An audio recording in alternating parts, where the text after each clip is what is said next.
जी अस्सलाम वालेकुम वरहमतुल्लाहि वबरकातुहू। जिसले बंदा नवा मकान बनांदा है तो उत्थे बोर भी करांदा है तो बोर हर बंदा चाहता है भी पानी इस काबल होवे कि वह पी सके। शरकपुर के एरिए जोड़ा बोर है हुण वो 300-350 कितने जगह ते जाके 400 ते भी 450 तक भी जोड़ा वो अच्छा पानी जोड़ा पीन के काबल है वो दे रहा।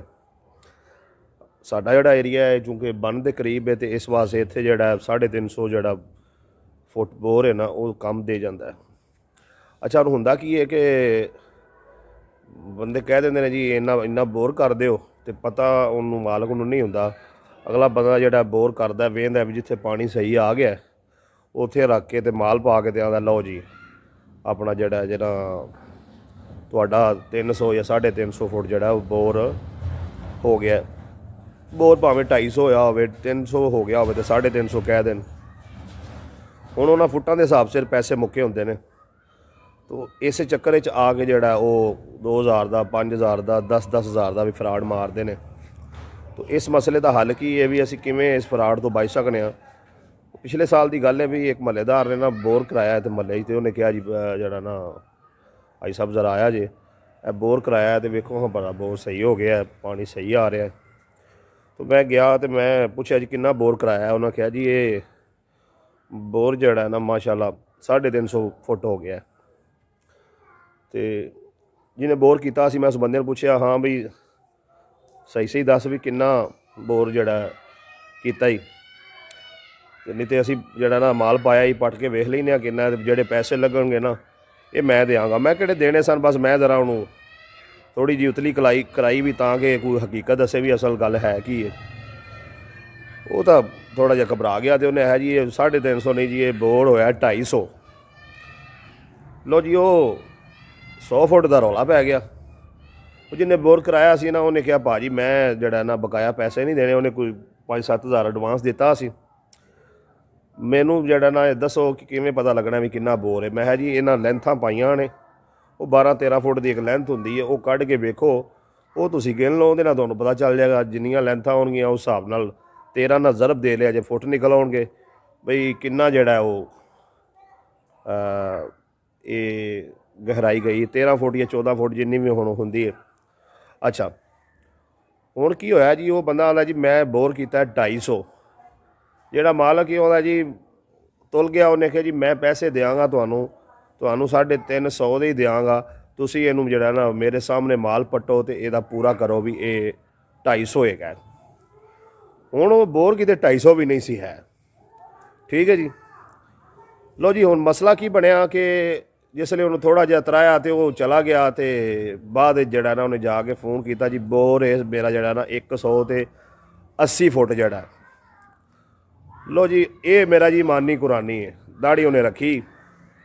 खैर दाड़ी शरीफ का इस मामले कोई कसूर नहीं दाड़ी मुन्ने भी 2 नंबरियां करते हैं दाड़ी वाले भी करते हैं ये बंदे की अपनी फितरत होंगी है दाड़ी तो सुन्नत रसूल है।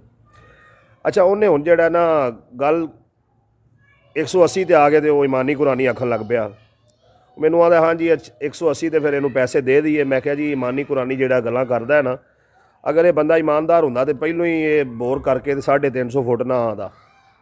शरकपुर का बंदा है कोई बंदा परसनल ना भी पुछना चाहे तो मैनू उस बंदे का पुछ सकता है मैं उनका नाम एड्रैस हर चीज़ दस सकना।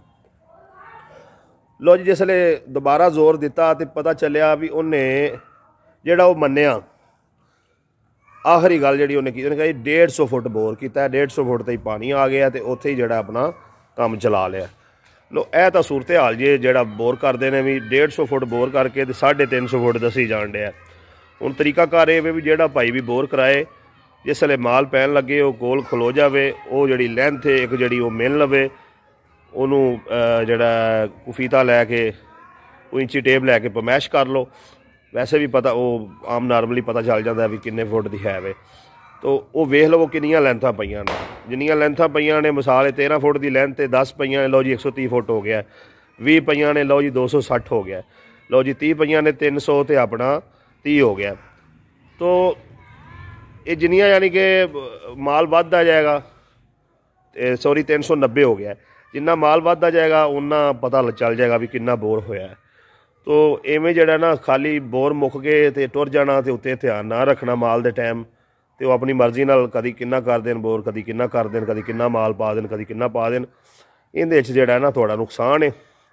ਪੈਸੇ ਅਗਰ ਦਿੰਦੇ ਹੋ ਤੇ ਉੱਤੇ ਖਲੋ ਕੇ ਕੰਮ ਵੀ ਕਰਵਾਇਆ ਕਰੋ, ਕਿਸੇ ਬੰਦੇ ਦੀ ਡਿਊਟੀ ਲਾਇਆ ਕਰੋ ਕਿ ਲੈ ਯਾਰ ਬੋਰ ਹੋਣਾ ਹੈ ਤੇ ਕੋਲ ਇਹਨਾਂ ਦੇ ਰਹਿਣਾ। ਬਾਅਦ 'ਚ ਆਖਣਾ ਜੀ ਪਾਣੀ ਸਹੀ ਨਹੀਂ ਆ ਰਿਹਾ, ਬੋਰ ਬਹਿ ਗਿਆ, ਇਹ ਮਸਲਾ ਹੋ ਗਿਆ, ਉਹ ਮਸਲਾ ਹੋ ਗਿਆ।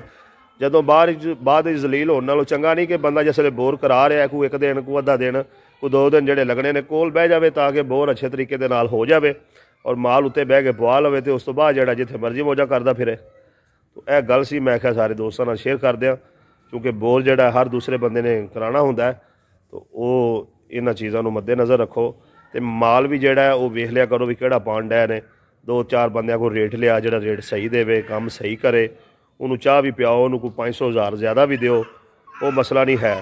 ਲੇਕਿਨ ਕਮ ਅਜ਼ ਕਮ ਜਿਹੜਾ ਉਹ ਗੱਲ ਕਰੇ ਉਹਦੇ ਤੇ ਪੂਰਾ ਉਤਰੇ, ਫਰਾਡ ਨਾ ਕਰੇ, 2 ਨੰਬਰੀ ਨਾ ਕਰੇ, ਜਾਲਸਾਜ਼ੀ ਨਾ ਕਰੇ। ਜਾਲਸਾਜ਼ਾਂ ਤੋਂ ਬਚਣ ਦਾ ਤਰੀਕਾ ਇਹ ਹੀ ਹੈ ਕਿ ਇਤਬਾਰ ਨਾ ਕਰੋ, ਧਿਆਨ ਰੱਖੋ, ਆਪਣੀ ਨਿਗਰਾਨੀ 'ਚ ਕੰਮ ਕਰਾਓ ਔਰ ਜਿਹੜੀ ਗੱਲ ਤੁਹਾਨੂੰ ਸਮਝ ਆ ਜਾਏ ਉਹ ਦੂਸਰੇ ਨੂੰ ਵੀ ਸਮਝਾਓ ਤਾਂ ਕਿ ਅਗਲਾ ਬੰਦਾ ਵੀ ਜਿਹੜਾ ਮਜ਼ੀਦ ਫਰਾਡ ਤੋਂ ਬਚ ਸਕੇ। ਅੱਖਾਂ ਮੀਟ ਕੇ ਕੰਮ ਕਰਾਉਣ ਦੀ ਇਸ ਦੌਰ 'ਚ ਕੋਈ ਵਾਜਾ ਨਹੀਂ ਜੇ।